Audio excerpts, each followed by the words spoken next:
સુરેન્દ્રનગરના તરણેતર ખાતે ઇનામી ડ્રો કૌભાંડ બહાર આવ્યું। ઇનામી ડ્રોની લાલચ આપી આયોજકોએ મોટી છેતરપિંડી કરી। થાન તાલુકામાં ગૌશાળા આશ્રમના નામે ટિકિટનું વેચાણ કરવામાં આવ્યું। ડ્રો અચાનક રદ થતા ટિકિટ લેનારાઓમાં રોષ જોવા મળ્યો।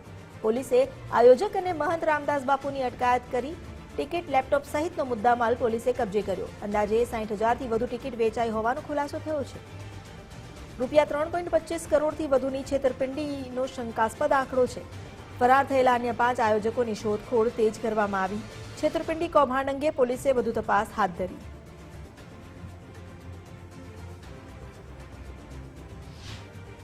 જે લકી ડ્રો અને પૈસાનો વહીવટ બાબતે ગેરરીતિ થયેલ હોવાનું ત્યાં ભેગા થયેલા લોકો અને ડ્રોની અંદર જે પણ વ્યક્તિઓ ભાગ લેતા હતા એમના દ્વારા આક્ષેપ કરવામાં આવેલો હતો અને ત્યાં આયોજકો અને સામાન્ય પબ્લિક વચ્ચે પણ આ બાબતે મગજમારી થયેલી હતી।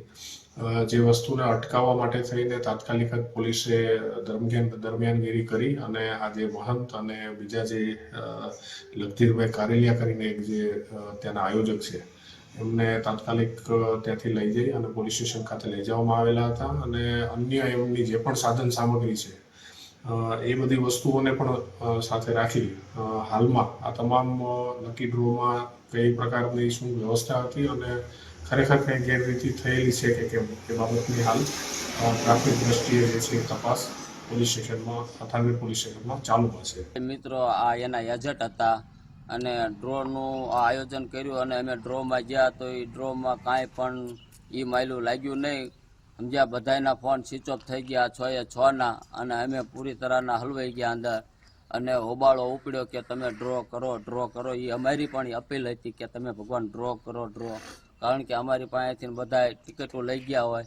અમારે અત્યારે ફોન એટલા પણ આવે છે સમજ્યા, અને અત્યારે હાલમાં અમારે જવાબ દે એવો કોઈ મોકો નથી સમજ્યા। હું કહેવાનો મતલબ કે પોલીસ કાયદેસર અત્યારે અને આની પાછળ કાર્યવાહી કરે। આ તરણેતરના લાભાર્થી ટિકિટો લીધી હતી બરોબર। ડરોમાં અમે કાલે ગયા હતા 11 વાગ્યાના, રાતે 11 વાગ્યા સુધી રહ્યા પણ ડરો થાય એવું હતું નહીં। મેં 2 ટિકિટો લીધી હતી, મજૂરી કરીને 2 ટિકિટો લીધી હતી। કાં તો ઇનામ લાગે ને કાં તો ગાયોના ઘાસચારામાં જાય, આશ્રમમાં જાય। 1000 રૂપિયા ભર્યા। શું માંગણી તમારી? અમારી માંગણી એવી છે, કાં ડરો થાય ને કાં રૂપિયા પાછા આપે।